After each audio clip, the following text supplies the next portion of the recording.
What's up? Yo, dude, what's up? Does this work? Can you hear me? I Yeah, I hear you good. I hear you fine. Beautiful. Beautiful. Yeah, let's we can uh we can small talk while this number builds up a little bit. Get some people in here. Where are you? You at the house or are you at the gym? At the gym in a little studio in the front. That's on the right. When you Yeah. walk in, it's on the right. Yeah. Exactly. Yeah, Yeah. yeah. Used to So, be like a bar, Pilates or whatever we rented it out for. Now it's just we film in here. oh, okay, cool, cool. We store my kids' bikes, their winter jackets. Uh, What's how going on big there? the I gotta I'll fly out tomorrow. It's not much of a secret, but I still travel every week. I don't check in on Facebook because I don't want to hear anybody's mouth, Yeah, yeah. But I do everything I'm supposed to do with all the rules and whatnot. And it's work. It got to a point you can't. We all have our own standards of which to take risk. And then when I only get a little fussy when other people project their risk profile onto you, except their context is totally different. Yeah, yeah. So what's Where are you flying out to? tomorrow I'll go to Houston. So Okay. I'll leave in the morning, and then I'll get back on the last flight Friday. And usually when I go to Tampa is a bye week this week. So another player that I handle, I have someone else usually go to see him on a weekly basis. So I'll check in and see if we need a reset on anything, and hopefully get him sorted out for the last couple games of the year. Okay. Oh yeah, Houston has a bye week late. Here, let me just So Tampa has the bye week this week. Houston already had the bye week earlier in the year. let me see what's happening here.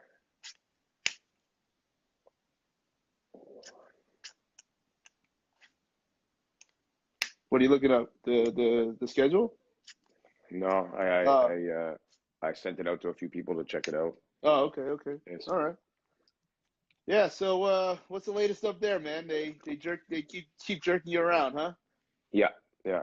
So how'd it go? What was the time frame? Here I think New York and New Jersey, et cetera, might have been a little bit behind, and then obviously got whacked, and then everything probably was closed in April, and then things started to open up back in I'm guessing September, to a degree, and Yeah, then so everything kind of go on. stayed open. There's been a little bit of reversal, like for instance in Connecticut, they had these rules where gyms open. If you're 6 feet apart, you have to wear a mask, which is whatever. Wear a mask. Like, it's not the end of the world. Yeah, And then like, I'm not in that boat that thinks this is this horrible thing. Like, yeah, whatever, yeah. wear, make me wear it, whatever. But if you were 12 feet apart, you were good, but you didn't have to wear a mask. So if you Really? set up your gym, so in my logic, I'm like, okay, yo, JC, at 11.8, dude, you're in trouble, man. Dude, 11 feet 8 inches, do not. Hey, but 12 too, you're good. You're nice. Yeah. You can do backflips. You're good. But you're Uh, you're you're allowed to be open then.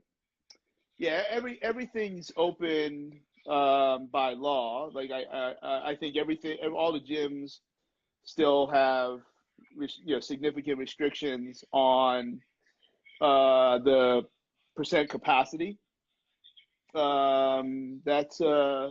That's everywhere. But What about New York? yeah, so that's open. Like, Really? they're yeah. I don't know what the restrictions are, because when I was telling you the other day, even from from the onset, physical therapy is considered essential. So we didn't have to shut down. Now volume went down enormous. So basically, like, the gym is closed as a protection to the public, except the gym is never open. It's the physical therapy that's Yeah, yeah, inside yeah. this space. So the spirit is that the facility is safe enough if you require physical therapy. Now, if somebody were to, like, get up in my face and be like, the type of therapy that we're providing and the environment that we're providing is not essential, I'd be like, whatever, get it, don't bother me. Like I'm going by the law. Yeah, yeah, Like everybody played. I kind of took like a nice voice and like, okay, I can still tell you we never contacted anybody. We never shook anybody's tree. Hey, we're open.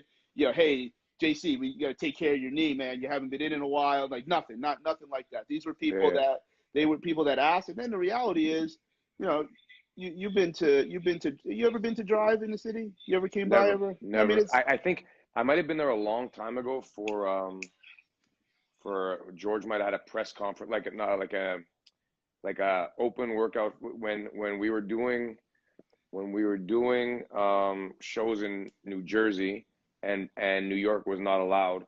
He'd right, come right. into the city and do like shoots and press conferences at different gyms. So I don't know if it was Drive, but it Well, was that definitely still would have been during. Well, maybe not. It could have been before my time, but so what? Anyway, it's the most one of the most gorgeous gyms in the city. Huge space, and we had maximum 4 or 5 people in about 8,000 square feet. So the yeah, level and it was still being cleaned, whether it was by us or by staff. So there was, and everybody's wearing a mask. And the other thing that we did, so it's the kind of building where the elevator takes you right into the gym. So you get off the elevator, you're in the gym. yeah, But there's like a gate, like kind of like a grease truck kind of looking thing, like that way if you did have access to the elevator when the gym is closed, you put the gate down and you basically are going to set off the alarm if you get through the gate. So what we would do is keep the gate closed, and I would say to the next person, like, okay, hey, if you have a 3 o'clock appointment and you see the gate is closed, please know that we're still here. It's just that we're only letting in people that way you never cross with someone that is not necessary for you to cross. So I feel like we obviously there was no issues, and then with my travel, being tested, etc., being around the types of individuals that can affect another 53 guys, kind of done everything okay. So that's and then Drive closed in the middle of September, and then I waited a little bit. We just found another office somewhere else, just so that if there were people, I mean, volume is through the dumper. But we but the were gym's always, closed. The gym's yeah, closed. yeah. Yeah, Don closed it up, and probably I don't think there's an inch of at least from what I know, like totally the right decision, given everything involved. yeah. So it's totally support that choice. And like what we found another place, I could have held out or whatever. It's a short term thing, and we're still seeing people, but I haven't really pushed. I think Jan 1 or sooner, then we'll start to market again and be this beacon, because we can still do a little bit of fitness in this smaller gym, and Yeah. but we'll see. We just But we're not there with for Dawn. You're basically doing it. You're gonna go by yourself, right? yeah. So that's so, but I also have an office in Westchester County, more north, closer to where we live in Greenwich, and then even more north in Connecticut. So again, like I didn't have to close Yeah. those offices. Like I just have a key anyway, and it's a little bit of a warped logic where if you want to come into that building to lift weights, no, not safe. But if you want to come into that same building and use the same weights under a physical therapist It's allowed. supervision, Yeah. hey, and that's I took advantage of that. Whereas I wasn't as vocal about it several months ago because look, it feels fishy. But right now Yeah. it's like F it, like it's I see so many people that have lost a lot, and I if I had to try to be defensive for myself, I'd say like I'm intelligent with my responsibilities and my money, etc. But if you go to zero, I mean it's now I'm diversified, and the big thing that I'm just so proud was that Allie just dominated, like she just exploded. Yeah. And Yeah. and I have so much other stuff going on. Like my revenue isn't going to be dramatically down this year to last year because I keep growing in other spaces. in the consulting, et cetera. But the thing with Allie, she was already primarily online. So if people were kind of, all right, like they got pushed over the edge and now they're looking for an online, solution for Yeah. whatever, whether it's nutrition or training, she was already kind of front of mind because she was already doing that. Yeah. And she just done very, very, very well. It's really, really cool. So that's kind of it. And then what I did was, because a lot of her clients that she was seeing live, she could not legally see them, but I could.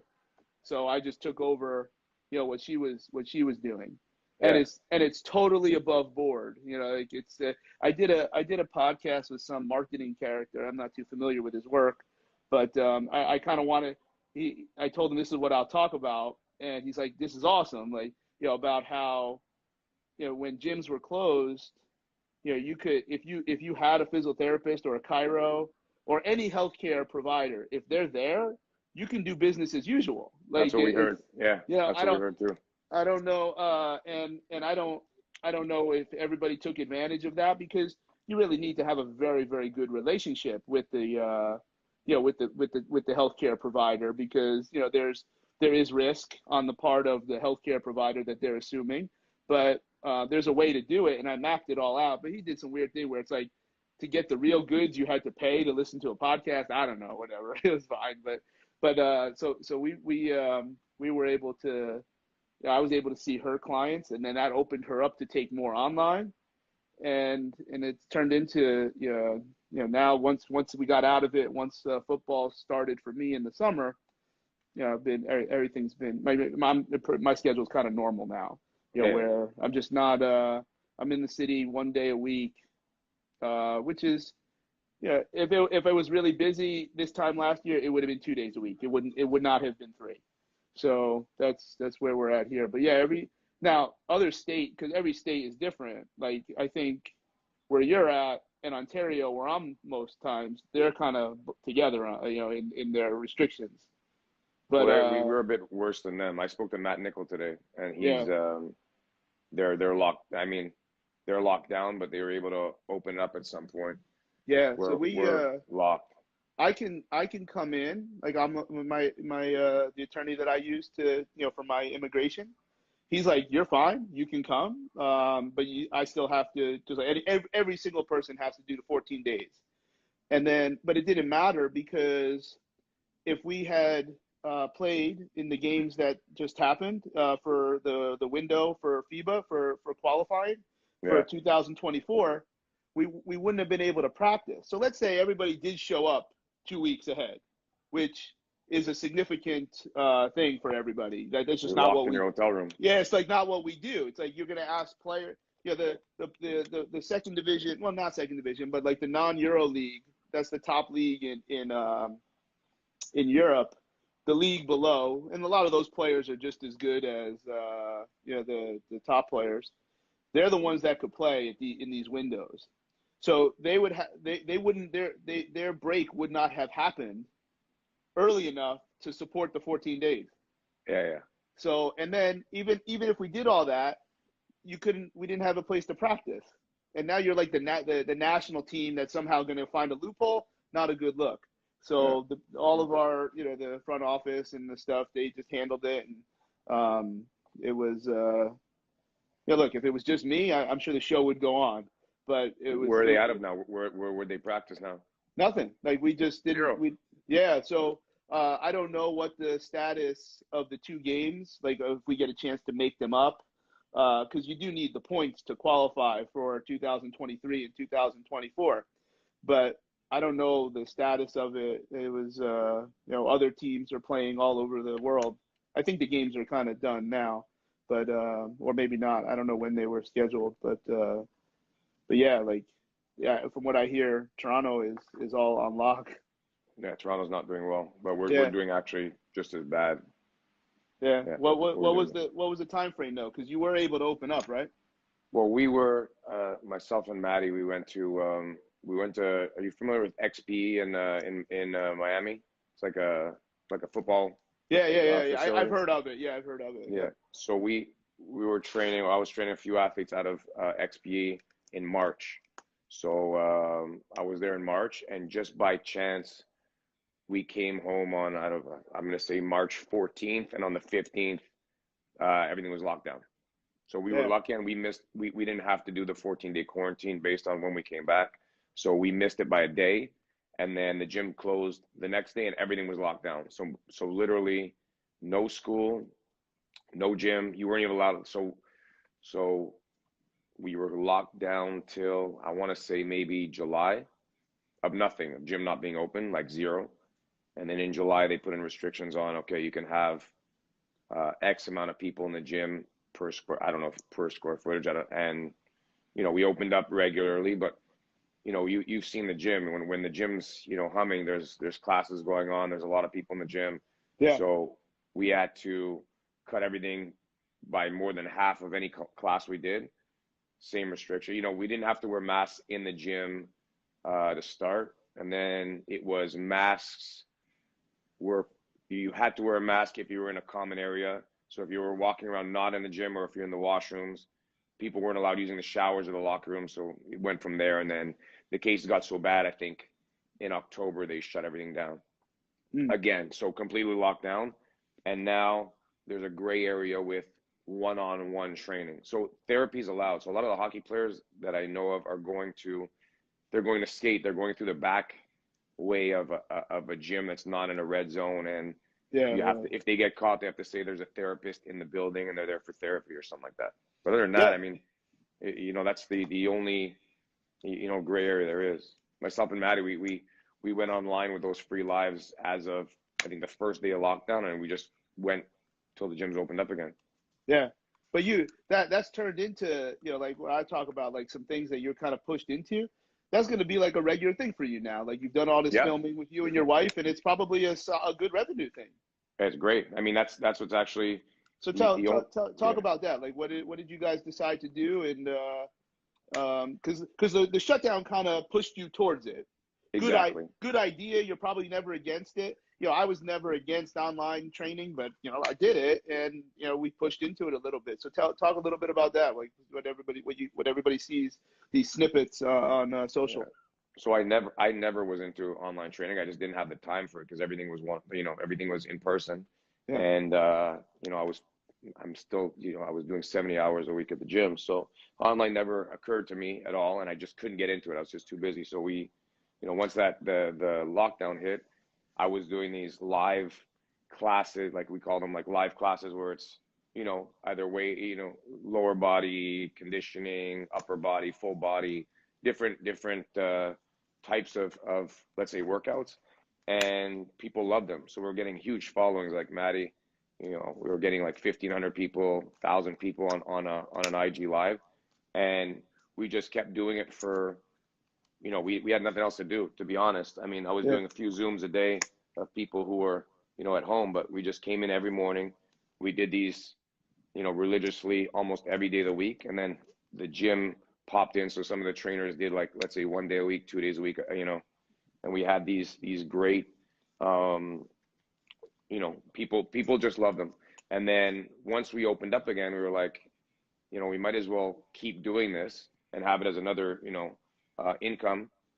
And it's just when I say taken off, it's great that, we're still filming them every week. Myself and Maddie, we put together, a few days a week to film.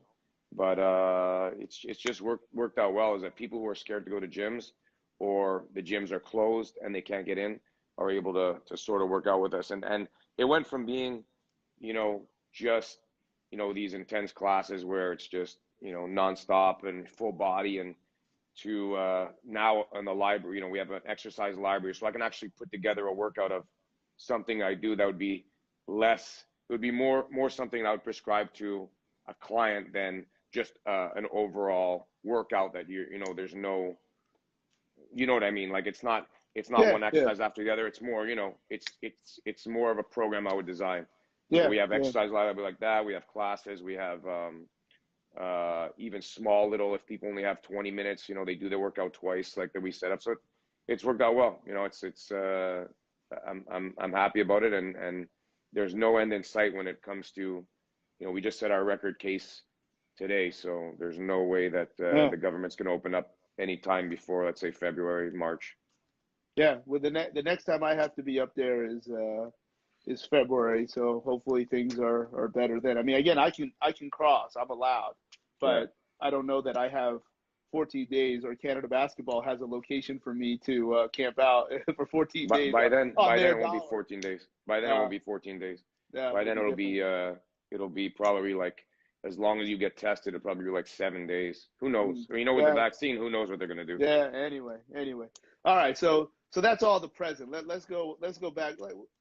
I was trying to tell Allie asked if she ever met you. I don't think she has, because we probably met the first time almost 15 years ago. Yeah, I mean, it's been a day.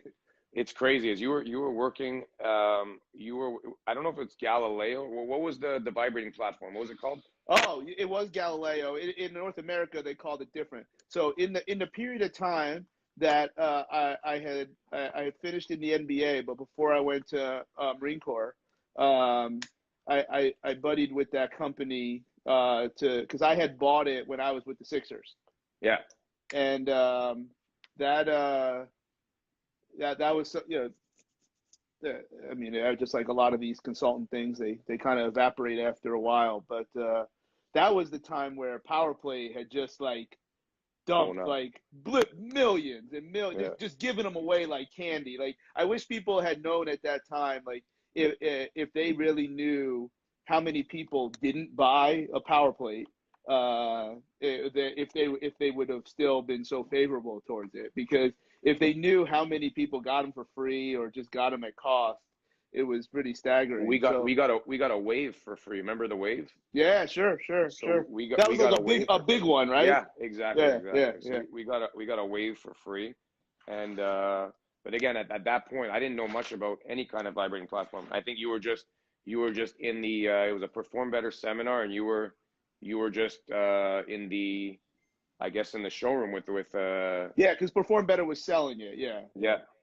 That's so that might have been like what, like 06, 07 or something like that. But long time ago. Yeah. And now at that time you had a gym more in the city, right? Or that's where you trained guys? Literally the gym is probably around 4 minutes away from where my gym is now. But it was only private, so we didn't allow any nobody could get a membership, nobody can come in, and I just did, I just did privates there. That's where all the, GSPs, Russell Martins, and all those guys train to start. Some of your original videos. Yeah, exactly. They were done. It was like those videos look like it was in like a high rise, though. Was it in a building? It was a second floor of like a 2-floor building, and it was probably around, I want to say 2,500 square feet, but it was, pretty much just me, and it was perfect for that. The rent wasn't that bad, and it was great. It was great. Actually, missed it a bit. Obviously, working with George set off a lot of really cool things. And then did you have a space in between there and where you're at now, or you went right into there? I didn't. It was actually a weird story. Is that so? Russell Martin at the time, I think he was with. I want to say he was with the Yankees, but we were going to open up a gym together, and to transition from wherever we were, and it fell through. And I had gotten out of my lease. I went to court. I had to get out of my lease, so I had to find a spot within a matter of like a month, or I had no place to go. And we found this place. Luckily, it worked out, and we built it slowly. I was working out of here with garbage, like there was not garbage bags, but like plastic bags while we were doing construction at the same time. Well, it's a fantastic space. We were over there. I guess we'll say, well, might be by now. Like your reference of time right now is crazy, like minus 1 year. So I think it might have been 2 years ago we were there, right? And it's so what? It's pretty big space, at least 5,000 square feet minimum. It's not 9,000. Yeah, at least. More. Yeah. So I think the summer before we were up there, we connected in LA. That was the first time we connected in person. Exactly. So you were presenting. Yeah. So and I said, hey, we're gonna be up that way, to do our qualifying games. Yeah. And I remember I don't know who it was, in the little group. They're like, as I was walking away, they're like, "Who is that?" Yeah. And it turns out. So here's the cool story. And Allie's in earshot, so she's heard this story. So we stayed in downtown Montreal. So Yeah. getting to your gym is a little ride, but not like ridiculous. Like it's especially if you go at the right time. Yeah. So we can you had us come in. We could get our workouts in, and so I walk in and we all got our Canada basketball gear on with about 7 or 8, 6'6" and above. Yeah. Now first off, your facility, and I said this to you is, and I've said this publicly, as far as what looks like high intensity kind of fitness, maybe not necessarily like if it's athletic development is very, very early in the sequence for performance. This was like general pop. I have not seen that much good form from what I think are general population Yeah. people doing significant 90% above activities, and Yeah. that's very impressive. But you have the layout that makes sense for what you're trying to do, where your methods fit the equipment, it fits the flow, but you don't see people looking horrendous. Like Yeah. and It's usually tough. with Yeah. that type of training, you're gonna see people look like clowns. Yeah. And everybody looked really, really good. So There, so there's a, there's, there's one. Anna Sky just put a thumbs up. She's actually one of the people that I film a lot at the gym. uh-huh. Unbelievable shape. Like again, someone who came with not the, she wasn't like she wasn't out of shape, but she definitely she's one of the top people we have here now. Yeah. It's good. Well, It's the growth of a lot of people you see are people that are not coming to be professional athletes, but they're able to train a bit more athletically. Again, we want to be as far away from CrossFit as possible. yeah, yeah. While, I didn't but get any sense of that. There was no sense of that. yeah, no, we don't, we wouldn't want that. But Yeah. you still need to, especially in that space, you need to still have the classes and the workouts where the general pop will still want to come in, work out, and it be different than. So it's like a fine line of you don't want people doing dangerous things where they're going to get hurt. You still want them challenging themselves, and it's that fine line. So Yeah, I mean, obviously that group that I saw and the ones that you put on your videos, these aren't people that just walked in your gym yesterday. These people they've been training for a period of time. yeah, So their training age is more than zero. But to keep up, for however long they were going in that class was very, very impressive. yeah, But here's the story now. Maybe this is a plug for the gym, because of the group, particularly the young ladies, that is a significantly group of very, very attractive females. So yeah, now, if you now my Allie's right there. She's beautiful, number one. So it doesn't matter. I'm allowed to say all this. Your wife is obviously very attractive. We're allowed to say these things. There's a and they're all looking the part. And then I'm in there with professional basketball players. So they start talking, they start chattering. So remember, I started this story by saying that we connected in person about a few months before in LA. So at least a good half dozen of these attractive young ladies are talking to me and not the basketball players.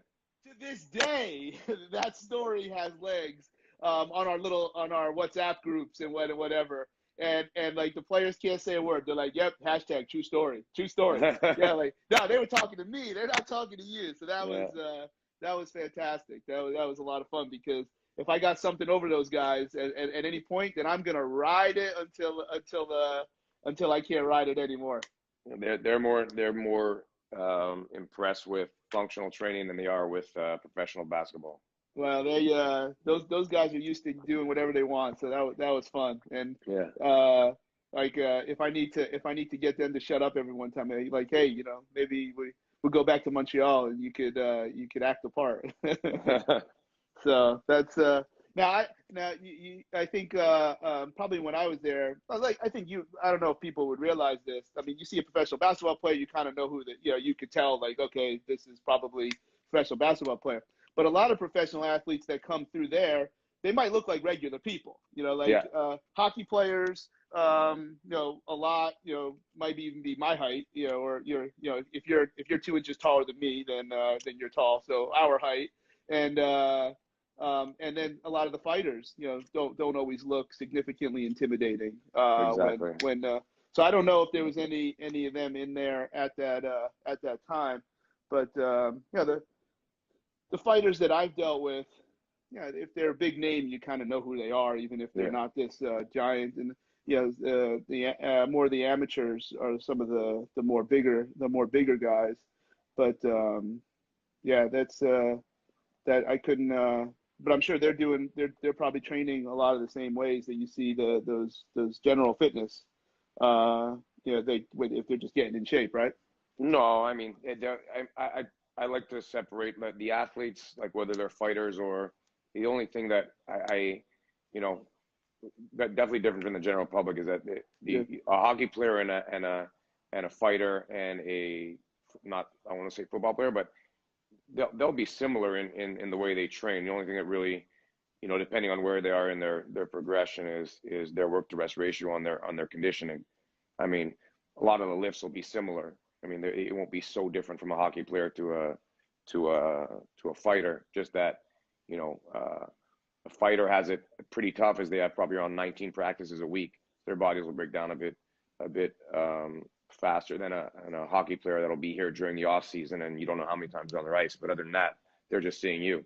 Same yeah, thing with a baseball player is they're pretty much just seeing you, their therapist, and they're doing whatever they want on the side, and they might be hitting some balls, but they're not really going that hard.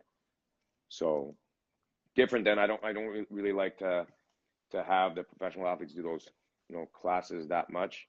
They mm-hmm. will. It'll depending on it'll actually almost be like a fun thing for them to jump Yeah, in once a month, something like that. But yeah. they, yeah, We call they it a do whatever you want Wednesday or do whatever you want weekend. And exactly.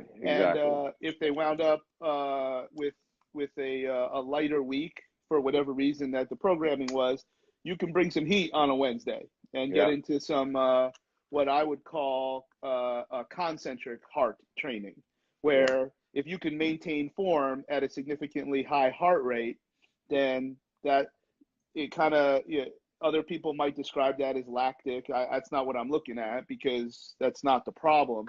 yeah, But I'm trying to give them an opportunity. If you can maintain output at at very, very high heart rates, well, that means your intended movement is more precise. yeah. Instead of like this, you're on a bike and you're looking like you're crazy. So you're just crawling across the finish line and you're giving 100% effort. So you've got that super high heart rate, but so you're still working on the concentric heart, boom, boom, boom, boom, boom. But now with all that buildup of the byproducts of that type of environment, it'll screw with your form. Yeah. So we're never going to put them into uh, anything less than a controlled setting. So when it comes to grappling, okay, sometimes I'm the guy, but we'll do like a gauntlet, but we'll tell the replacement guys to make him work on something. Okay. So now it's feeding that beast. It's very high heart rate concentric training, but everybody is under conditions to make them practice something multiple times under that high heart rate. Because if it's just random, like in basketball, the defense will always make the players do certain things. So now because it's complete nonsense, in my opinion. Well, you're going to be tired, so you got to train tired. Well, Exactly. Yeah. rule number one, don't get tired, and there's a whole model of training. But especially in fighting, in wrestling, in boxing, etc., the level of like how you have to stretch out your cardio is different than other sports. There is no stop start. Exactly. So there is some respect to that, but at the same time, if you just keep bringing it and bringing it and bringing it and try to work on technical skills, you're like trying to thread a needle, and you're lucky if you can start to get quality practice. So how do you what I'm describing is how we might look at blending that nonsense of like, well, you got to train, this way because you're going to play that way, and like, good motor learning, good motor skills, good motor practice, motor skill acquisition. And that's how we bring it together. So it's still controlled, because if you're going to practice, you got to do similar conditions over and over again. Exactly. Now, if the defense is just doing what they want and you don't pin the guy to make him go right all the time, well, then he's not going to work on what he does in the right corner when he gets trapped with 32 seconds left on the clock. Yeah. So that's what we've done primarily with wrestling, where I can participate, is make the guy that's just gassed, you make him do certain things. Like you attack him the same. Every guy will attack, within their own skills, but they're always going to go after his left leg, or they're always going to look for his wrist. They're always going to look for certain things so that under high, very costly conditions, they can get some reps. The goal is to get quality reps. So that's what happened. The poor part about when I came into strength conditioning is through combat sports, old school boxing was the way of, that's what everybody knew about when it came to training. So your training was, back in the day, was how boxers trained. They didn't touch weights. They went for long jogs. And it was, when I came about, I tried to bring that athletic training into it. So we wouldn't, there's no such thing as, when people say they train, it's a 5-minute round with 5 minutes on, 1 minute off, and they think that it's, a 5-to-1 work to rest, that you're going to go crazy for 5 minutes. You get 1 minute to sit down and go. So that's when people were building those. It went from going slow and long to people were building these circuits where it was crazy, 30 seconds of the airdyne bike, all out, ball slams. And people are still doing that to this day, where form just breaks down, and it's, so even now we're still building those conditioning circuits, but what we're doing is we're giving a lot more rest. So we're trying to have people hit numbers. When they break down, they stop. And especially at that, at least it's controlled. I don't have to worry about anybody, getting hurt with, we try and keep it as far away from CrossFit and Olympic lifts and anything ballistic. A couple years ago, I did a hands-on where the goal of appreciating that long rest, because I think there's two phases. When you get into those multiple minutes of doing something very intense, I don't think people know really, let's say like 1 minute on an airdyne. I don't think people really know what 1 minute on an airdyne. No. They have gone, they have moved the bike, they've moved their feet for 60 seconds, but they don't know. Most people don't know what 60 seconds of all out, like devastating, like you're gonna die, like that. I don't think they know what that is, because they don't understand. Like it's a 0.5 or 0.6 on an airdyne bike is you're on the floor dead after. Yeah. So that's part of one of the protocols that we'll have. We'll get up to as much as 80 seconds. Now this is mainly team sport, so I would not be against going further. But when you get into that, you might be at a 1 to 10 work to rest ratio. Now, if that 10 exceeds 5 minutes, it's wrong. Like you're just not fit enough to be getting into this. So the best you could do is 30 seconds on, 5 minutes off. Now, the goal though that we're looking for is, whether it's 60 seconds, you got to hit the next 60 seconds at the same clip. So if you don't have enough rest, so here's what we did. I put 3 people up on airdynes, and they had the heart rate strap on the television. And the first thing that they did was, I said, all right, you guys, like, everybody's yelling, screaming. Let's start to appreciate what 1 minute is, just so you know. So I think the dude on the left, he got up to like 96%, and whatever that is. Okay, he brought it. He brought it. Yeah. The dude in the middle was similar, 95, 96%. The dude on the right was like 92%, maybe 88. He wasn't high. And he was kind of goofy. And I'm like, you probably just didn't do it enough. Like, so you're okay. Don't worry about it. And then everybody's going to rest 5 minutes. And I'm talking and, teaching, whatever. And I'm like, here's how this is going to work. While I'm talking, I'm like, somebody call out the first person that gets down to 60%, because we would think that the person that gets down the fastest is the most fit. And in one Yeah. way, that's not ridiculous. However, so if the guy in the middle, he came down the fastest. I said, okay, you're our guy. All right. Now here's how this is going to work. He was 96% or 92%? 96. No, yeah, he brought it. He was Okay. high. He was high. Everybody went for 1 minute again after everybody got 5 minutes rest. Okay. And the goofy dude, he got way up. So they all got like 93. They dropped a little bit, but something that I would be totally fine with. And I said, well, he's the most fit, right? You guys said that he got down to 60. So now the two guys on the end wait for 5 minutes, but the guy in the middle has to go when his heart rate is back down. Okay. Okay, so now he gets way less rest, but everybody said he's the most fit. So now everybody goes, he does his minute, and then the other guys jump in later. He couldn't get past 83%. Yeah. While the other guys, after getting another 5 minutes for their round three, they got up into the 90s again. And what people I wish would appreciate, whether it's those numbers or whatever, if you don't rest and allow the acid to clear, your central mechanisms, your heart, is awesome. Like he was able to have good recovery of his central cardiac measures, but his peripheral was trash. Yeah. And I'm like, well, why couldn't you do it? And that's where what I was trying to show everybody, that there's a big difference between being fit in the central mechanisms. I keep touching my heart. And the peripheral mechanisms, which are two totally different. And that's how, guys can probably sit in a corner, and you can confirm or deny.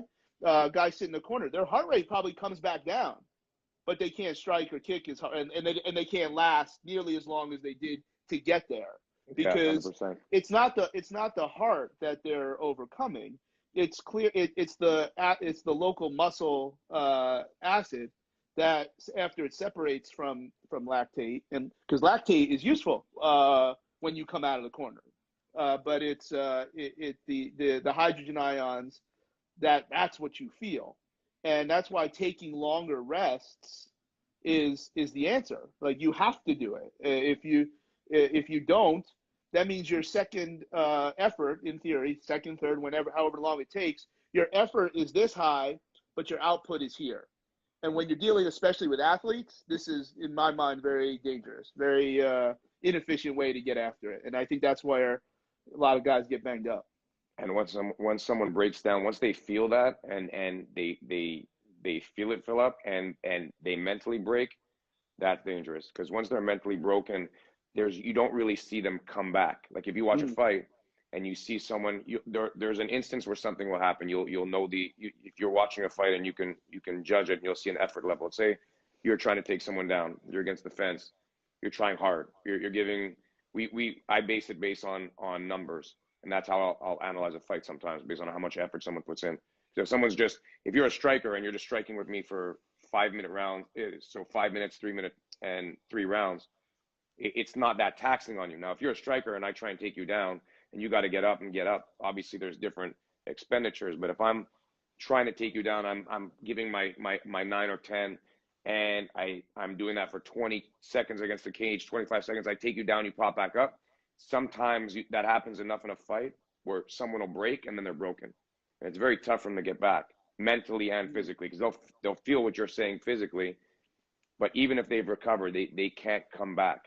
And an interesting thing to look at is, I've had it with a few fighters. They've broken physically and mentally, or they're done, and they land something, and a guy goes down, and now all of a sudden they've had such an adrenaline rush that they're able. It's like nothing's happened. They're totally fresh. They have all that energy, and they're either going to finish the fight or they're going to get destroyed, because then they're going to have that dump again, and then they're finished. Yeah, because that's literally borrowed time right there. Yeah, because that's then that's some high rent to have that adrenaline rush. Yeah. So that's very, very interesting stuff. Are you? I've never tried the 5-to-1 on that long a distance though. I might have to look into that. Like, our 5-to-1s are like I'll go I'll go 15 all out where we want to maintain over 100 miles an hour on the airdyne, and then the entire time, but they'll get, 50 seconds to a minute rest, and we'll try and Yeah. go from there, like shorter bursts. That to And me is a what you'll find with that range, your heart rate won't get up high enough. that well Because depends how many. Yeah, you're right, but depends how many and how quick they can bring it down. yeah, no, that's just as valuable of a Yeah, parameter. But what I think you'll find is that, especially in well-conditioned individuals, after even 30 minutes of that, let's say, make it easy, 15 on, 45 off, make it easy. So you're yeah, going to go 30 rounds of that. Your heart rate, it might not even touch 155 no. because you don't have enough time to get it up, but you're certainly developing a lot of that peripheral stuff. So Then it's I'm looking at how much drop they get on their RPM and on their that's the miles an money. hour in that time. Yeah, That's the that's all I money. care That's about. how we're Yeah, looking. Yeah, that's what I'm yeah, describing. yeah, Where you always now, if you just general population and you're just trying to create calorie deficit, as long as you don't get hurt, it's whatever. Like, I don't think you're going to get hurt, but looking like a goof on an airdyne. But yeah, that's not. I think you're asking for trouble when that person has to reproduce some kind of movement. Now that's why you go with the bike, because the bike is typically forgiving. But yeah, uh, but yeah, like if for some, for guys that have to go for 5 minutes, it's almost always like when you stretch that out to take that protocol. I would want them to be grappling, doing something that's very close to what they're doing. And then you just give them a ridiculous rest. So it's like you go, and you're not going to get a minute rest. You're going to get 12. You're going to get 15. So like if you go for 4 minutes and take a 15-minute rest, you're going to spend those 4 minutes knowing that you're going to get 15. And yeah, and uh, and that's how, like, think of a 400-meter runner. yeah. So like if they're elite, they're in let's say they're going to go, 46, 47 for a 90% run. They're probably not going to do another one for an hour. Yeah. So that's a 1 to 60 or 1 to 59 work to rest ratio. And because their running is their technical skill. And They're not. luckily their running is cyclical. So basically, if they're it's the same movement, just like you said. Whereas a fighter, sometimes if I would have someone do, let's say a short burst, and they need to recover, some of it has to be active recovery, because a fight is never going to be, I'm going to go as hard as I can, then I'm going to go sit down Yeah. and wait. So that's So you where could probably stretch it out. You can stretch out that on phase if it's not all, at exactly, 100%. Yeah. exactly. The stuff that I'm talking about is you're trying to maintain, I made this one up. It's called even effort, the even effort method. So let's say today I'm on the airdyne and I did 30 seconds. So I'm trying to not let it stay out 32 to 30 miles per hour. So because if I go above 32, I'm not going to finish the 30 seconds. But I still want to keep it as high as possible for the entire 30 seconds, the entire 60 seconds, the entire 80 seconds, whatever it might be. So but if I did the other protocol, I would not typically do the bike for 15 seconds. I would probably do it for half the time. Yeah, But let's just say that I could get up to 38 miles an hour. But if I took 38 and then I go like this and I just crossed the finish line, I still got my work in. It'll actually average out to be the same, but yeah, I crawled across the finish line, and that's, in my mind, you can't get better. So if I stick around 30 to 32, now I got a shot to be 31 the whole time, which then gives me a shot 3 weeks from now to be at 32 the whole time, and then I could be 32 and a half. But if I just go balls out and I go 38-40 for as long as I can, and then I just cross the finish line, I'm going to be totally gassed, and I'll probably get some kind of general fitness goal out of that. you're not getting But better. I'll never go faster. I'll never Yeah, get to that 31 or 32. These are all things that I learned from Val. When he tried to when he did unpack some things about Omega Wave, because in order to really understand Omega Wave, he had to explain like how this Eastern Bloc way of training, like we will train for 9 hours per day.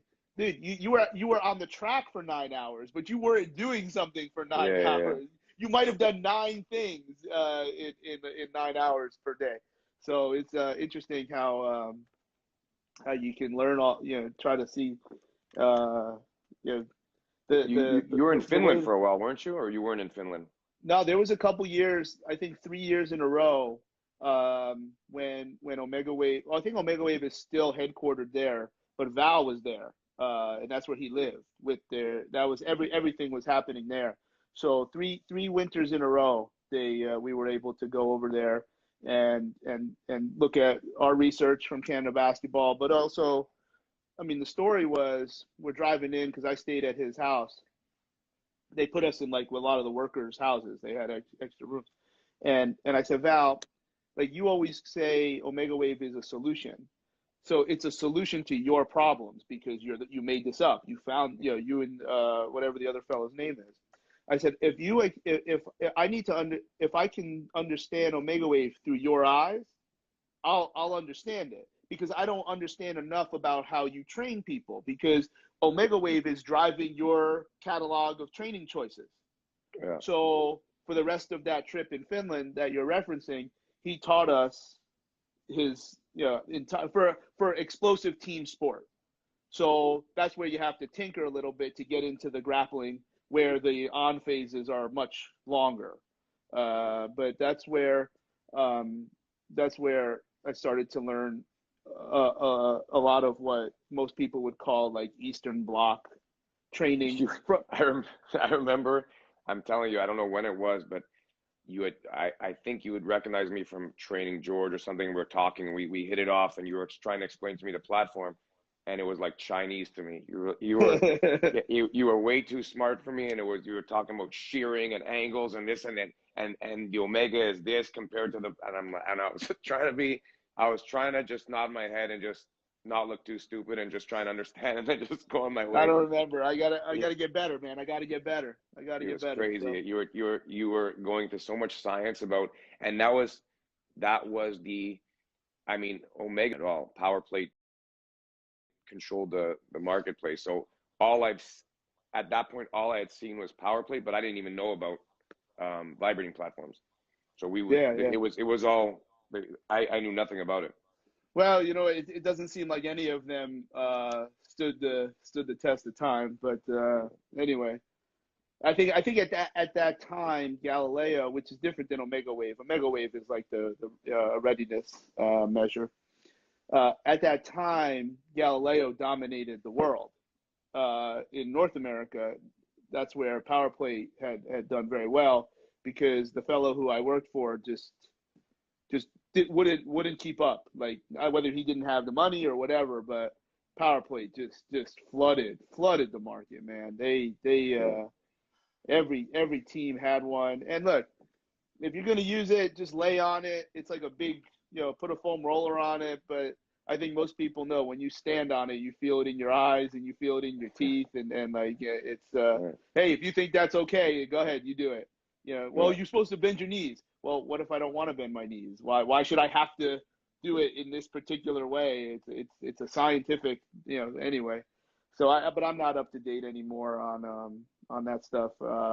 If I had access to a Galileo, I definitely use it especially in post surgical stuff. But I don't think it's necessary for a training. That's the only way we were using the wave in the end is we'd put a foam roll on it. We'd let Yeah, guys roll on. And that's about it. We wouldn't yeah, let anybody. I mean, when after actually Chris Letang, when he personally for himself, when he felt like he had so many byproducts built up in his legs, he would lie. He would put his legs on and lie on it, or yeah. and mentally it would help him out. Physically, I guess so too. But But I mean, I we remember on the one that you have, they were pushing that you could do like Olympic lifts. They'll put a freaking bench on it or some nonsense like that. Like that's yeah. But yeah. any tool that people come out with now, like even great tools that you would use, like when I was sponsored by TRX, TRX is a great tool for a few exercises. Like it's great for, let's say, inverted rows, like a body, like whatever you're going to use it for. But they would build their manuals based on your whole routine has to be built. You're not touching a weight. You're basically doing everything based off of TRX. The same thing with power plate. Their Yeah, whole yeah, their whole workout routine is we're going to squat, we're going to do our push-ups, we're going to do this, we're going to do that. But you're not touching anything else other than the power plate. Well, So then you got to be also be able to say then that this is better than anything else, and you don't need anything else. And I'm not sure a lot of people would buy into that kind of narrative. yeah, So, but yeah, that's yeah, I can't think of too many places. I think the gym that we go to up in Connecticut, they have a couple, but I don't see anybody ever using them. But I saw a few. I was at Exos maybe 3 years ago, 2 years ago, and I think they still have them laying around. uh, yeah, They're yeah, just there. I mean, they're not throwing them out. They're just there for, right, right. I don't know what they're doing with them, but Anyway, well, that's some good stuff. It's good to catch up. It's you know, I think it's a fun thing. A lot of people they think I'm from Canada, but I just have a work permit. no, I'm All glad that you're my doing well with the team. yeah, it's no well. Hopefully, what you're saying is true. By come January, February, those restrictions will be a little bit different, and we'll Well, be I'm able sure to they'll put be able to find a different. I mean, there's got to be a different way where you can fly into another. I mean, the two worst places right now are let's say yeah Toronto or Ontario and Quebec. So I'm sure they'll be able to find something. BC got bad, or Alberta got bad recently, but there's got to be places you can fly into that are, they'll yeah fly maybe the we'll guys out to have a Halifax. camp have a camp somewhere else but Exactly. I don't know what the plan is, but hopefully that'll happen. And you have anybody you have any guys fighting soon? Who's fighting? Nazrat, I think, is fighting in a couple weeks. But again, like the only person I've seen training here is George, and he's not fighting. Yeah, he's done. So like we have guys that are not they're not allowed doing any like if you're a mixed martial artist, definitely you're not coming to Montreal because you can't train. Yeah, They have this weird law that they came out with now that if I'm let's say you're alone with me, let's say you and your wife want to train with me at a gym, that's not allowed. But if you want to go to mixed martial art practice and grapple someone with no mask, that's allowed. yeah, So yeah. We it's see the same thing. Like they have little pods, and like if it's the same, if you work with the same person every week, they're letting that go. I don't know why they consider it different. Lots of it's the same stuff here, where unfortunately the logic is not high, but hopefully if you're a there's a fighter, way. you're going to Vegas, you're going to somewhere where you can actually get a real camp in and train. Yeah. You're not going Well, where you can't go in an actual gym to train. they've done a fantastic job in Vegas with their bubble. I think what the NBA showed with the bubble. When you control the situation, you can control it. And I was a part of the Aura deal that when they got the rings in for the bubble that they have in Vegas. Yeah, So yeah, and it's a little bit easier in UFC where the fighters are direct employees of it's not like there's a players association like there is in other North American professional sports situations where when you wear like the ring or something like Omega Wave where the stuff is perceived to be personal information, well then there's a battle in terms of how that information is used. But in UFC they don't really have those same limitations, so they did they have a say lot. when the NBA is going to start up again, or Well, it started it's yesterday. done? Yeah, Done? yeah, It's yeah, done. yeah, Okay. yeah, yeah. They only announced half the schedule or a portion of the schedule in case there's some kind of trouble to get things done. So they're not going to run into canceling or rescheduling. But right now, camp started. Yep, Because camp is here's the problem with the NHL. Think about it. These athletes have had, I don't know, 7 month off seasons, maybe eight hmm months since. yeah, And there's no, there's no end in. Like I think what happened with the NFL is all these guys were rushed into a training camp with no preseason games and nobody was really training. Well, not nobody. There were some people who weren't training properly. That's where the injuries are. I'm worried about the same thing in the NHL now, is where they're going in to a training camp where they're going to say they're going to give them. You're starting, let's say January. We're already in December, so you're going to start January. You're coming to camp for 2 weeks, and then we're playing right away. No preseason games. So I don't know what the shape level of these guys are going to be, but yeah, yeah. No, it's dangerous. it's terribly imperfect in all these different routes. And for the guys that I'm involved with, the most important thing is that people don't get sick. Yeah. And that's secondly, you don't screw up a $13 billion, 16-week show. Yeah, But yeah, that's yeah. NBA started, and they're going to run a similar model to what the NFL is, where the guys go home at night, where they're in the facilities are some very strict policies, but and then even when you go home, you're still beholden to a degree of those policies because you're going to go back to work the next day. But the other people in your home, or the cleaning lady or whatever, you kind of they're have to allowed. push that. Yeah, well, you have to push that on them, so that Yeah, they all. So, for instance, when I go where I go, I don't leave. I'm in the player's house, and that's it. The next time but I also leave an the house. NBA locker room is a lot. There's a smaller roster than an actual NFL locker room. Yeah, I mean there's a lot of things differently. There's also a very different social dynamic in terms of discipline in an NBA locker room versus an NFL locker room. That's not a nice thing to say, but it's true. Yeah, And where there, it's just the way it is. But the Raptors had to go to Tampa. I mean, that's just yeah, I ironic. They heard. keep saying Yeah, Tampa. yeah. So I don't know where the NHL teams, unless No, they're like. gonna do a so let's say all the Canadian teams are gonna play each other. So there'll be a Canadian division.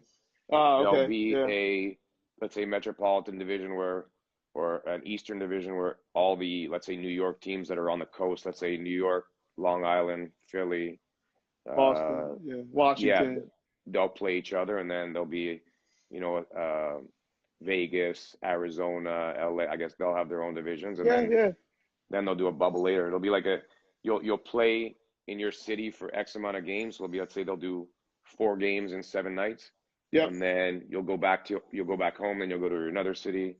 So I think they're planning on like a 62 game season. No, I appreciate the creativity. It'll be fun, but the NFL, some teams have been awesome, and other teams their number keeps getting called. So we'll see how it maps out. So Yeah. all right, man, we'll get back to the house and tell your wife and everybody else there we said hello and thank them all for making me look good in front of all those players. Well, I appreciate it. Stay safe out there. All right, man. Be well. We'll talk to you All soon. right. Take All right, care. bye bye.